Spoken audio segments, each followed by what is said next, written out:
قدرمن اوریدونکو په سلامونه مو هرکلی کوم. طالبان وایي کرکټ هیواد ته ویاړ نه بلکې پیغور دی. نبي او لوبغاړو ته غبرګون. وروسته له هغې چې یوې ادارې د پخواني ولسمشر اشرف غني نوم د کال د فاسدو اشخاصو لیست کې راووست، نو د افغانستان کرکټ لوبډلمشر محمد نبي او څو نورو کرکټ لوبغاړو د اشرف غني سره خپل ګډ انځورونه پر ټولنیزو رسنیو باندې د ملاتړ په پار خپاره کړل، چې دا کار یې د طالبان د قهر سبب شو. د طالبان د حکومت یو غړي عبدالستار سید د نبي او نورو لوبغاړو د اشرف غني سره د خپاره کړیو ګډو انځورونو غبرګون کې وویل چې کرکټ د هیواد لپاره ویاړ نه بلکې پیغور او شرم دی. سید زیاته کړه چې کرکټ اصلا د انګریز مستعمرانو لوبه ده، نه د انګریز ماتونکو افغانانو.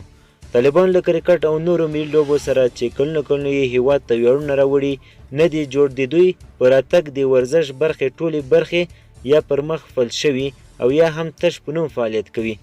د طالبان د حکومت یو بل غړي او ویان مبین هم موده وړاندې دا ډول خبرې کړې وې چې د عامو افغانانو له سخت غبرګون سره مخ شوی، او طالبان خو مهال وویل چې دا د مبین خپل شخصي نظر دی.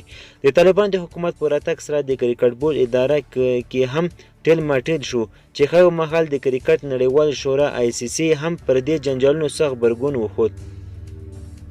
د کرکټ لوبغاړي اوس هم په نړیوال کرکټ ډګرونو کې خپلې لوبې د ملي سرود درې رنګه بیرغ او د جمهوریت تر لوګو لاندې ترسره کوي، چې دا کار د ډېرو افغانانو د خوښۍ سبب کیږي.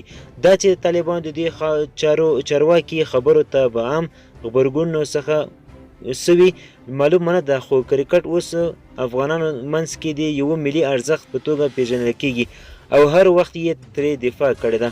د جنرال مبین په نوم یو بل کس هم غبرګون ښودلی، هم د طالبانو د یوې ادارې ویاند او د ټولنیزو رسنیو فعال دی. هغه ویلي چې ما مخکې هم ویلي چې د غرب پر کاسه لوی شوی زموږ نه خپلېږي. دوستانو زموږ خبر تر همدې ځایه و. د لا زیات معلومات لپاره زموږ چینل سره سبسکرایب کړئ. مننه.